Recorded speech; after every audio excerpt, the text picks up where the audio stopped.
Hey y'all, welcome back to my channel. Today I'll be showing y'all really quick how I do the simplest flip over method sewing on myself. It will be pretty much self-explanatory, so I will be fast forwarding throughout this video, but I wanted to show y'all how I achieve this super flat, super simple sewing. This method is inspired by Ivy, who is the original maker of the flip over method, but instead of doing the smaller pieces on top of the hair, I'm going to just sew throughout with no cutting pieces whatsoever. So if you're interested in watching how I get this sewing completed, stay watching. Okay, so jumping right into it, two of the most important things to keep in mind when doing this sewing is one, determine how much leave out you think you'll need, as well as the anchor braid, which is what I'm about to do right now. I already pre-sectioned my hair because I looked in the mirror before I started recording just to see how much hair I wanted to leave out so that when I start braiding, I won't have to worry about adjusting or pulling the hair out or even restarting the process. So just keep that in mind before you start your sewing. It's just to make sure you have enough leave out to cover the tracks so that they're not showing. So yeah.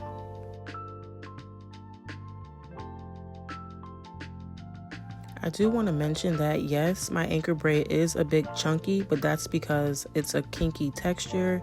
But if you have a silkier texture, then I would suggest braiding a smaller anchor braid.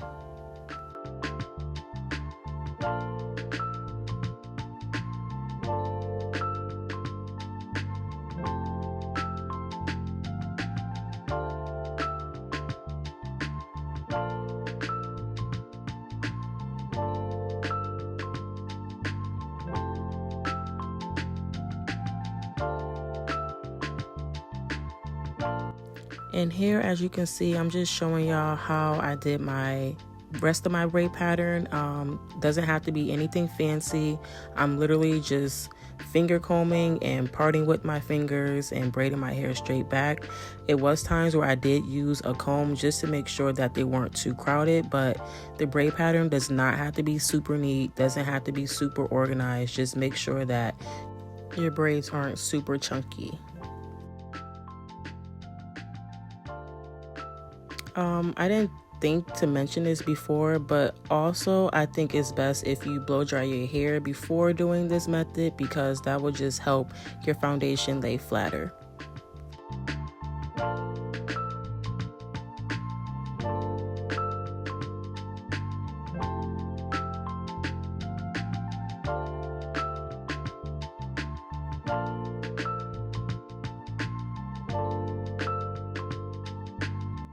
Okay, so this step is optional, but I do highly recommend it just to keep your braids tacked down so that you won't have to worry about them unraveling or sticking out so that you're not sewing your natural hair in with the sewing. But some people do, some people don't. I just think it's best just to sew your braids down.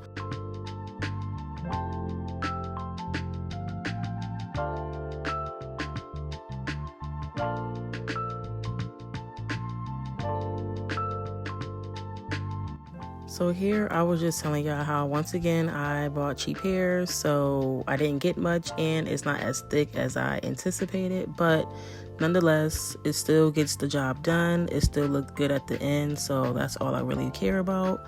But that's another reason why I decided not to cut the small pieces up top, because I'm trying to preserve as much hair as I can with this install. So just use your discretion if you feel like you do have enough hair. But here I'm using 2 bundles of 18-inch Kinky Straight hair. So yeah, I just wanted to put that little disclaimer out there.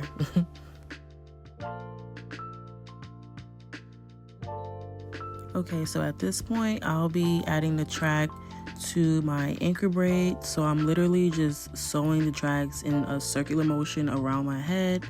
And then eventually you'll see me start closing up the middle, and then I make my way up to the top of my head so that I can close up the sewing up near the anchor braid. It'll make more sense when y'all watch. Just keep watching.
Okay, so here is when I start closing out the middle, and I'm literally just bringing the tracks up to the point where I'll have to stop sewing.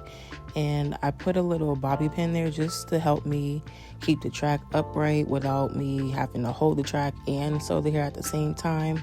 It's just a little hack just to make it simpler to lay down the tracks and to save your arms, because your arms will get tired after a while, trust me. But I just kept the thought of me getting done with my hair as motivation to hurry up and get it done. And now I'm closing up the sewing, and I'm bringing the track up to the anchor braid like I mentioned previously.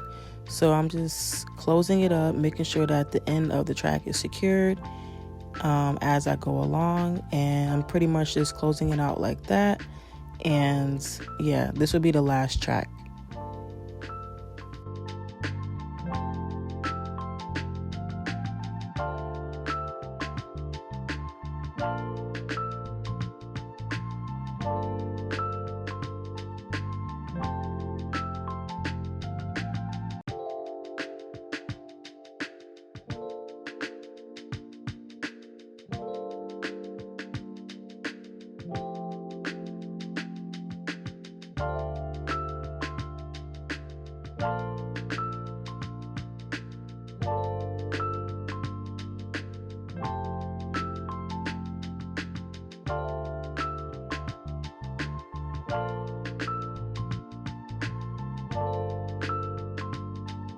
And here I'm just showing y'all how I brought the last track up to the anchor braid. That's how close you want to get your last track to your anchor braid.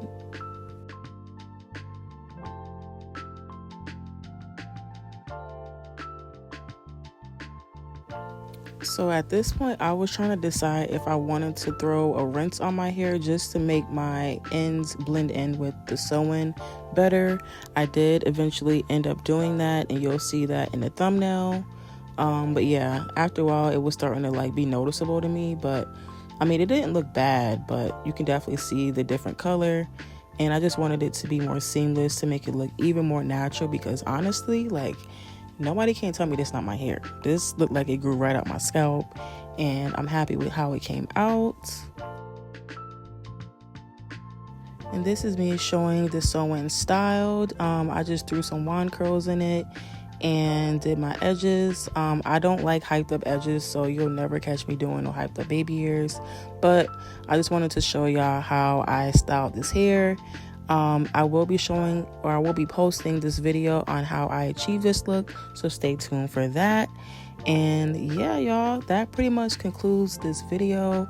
I hope that it helped you in some way. I hope that this made it easier and more simplified for you beginners who have never tried to sew in their hair.